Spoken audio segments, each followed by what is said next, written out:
Gjë në orën 16:08 në sektorin për punë të brendshme në Tetov, personi me iniciale NM ka denoncuar se rreth orës 16 në rrugën Marshall Tito në Tetov, përpara një lokali KK 29 vjeçar nga Tetova, ka pësuar lëndime trupore. Përkatësisht për shkak të stuhisë, KK ka qenë në tendën e objektit, e cila ka rënë nga era e fortë duke i shkaktuar lëndime trupore. Një inspektim është kryer nga ekipi i sektorit të punëve të brendshme Tetov. Gjë në orën 17 në sektorin e punëve të brendshme Tetov, një grua me iniciale TS 40 vjeçare ka raportuar se më 24 qershor 2025 rreth orës 17 në rrugën Marshall Tito përpara një banke, vajza e saj e mitur është ngacmuar seksualisht nga SA nga fshati i Bervenic, po merren masa për zbardhjen e rastit.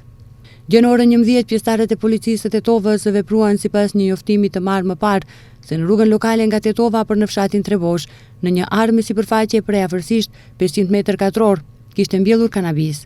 Një ekip i policisë ka kryer kontroll ndërsa në vendngjarje ishte i pranishëm dhe një agronom nga Ministria e Bujqësisë, i cili dha mendimin se bëhej fjalë për bim të egra.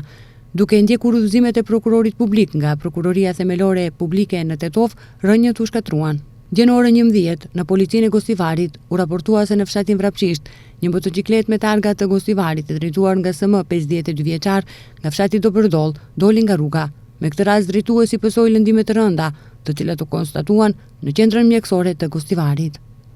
Sot në orët e para të mëngjesit, pjesëtarët e policisë së Gostivarit privuan nga liria personin me iniciale KZ, 40 vjeçar, duke vepruar në bazë të një raportimi të mëparshëm nga bashkëshortja e tij.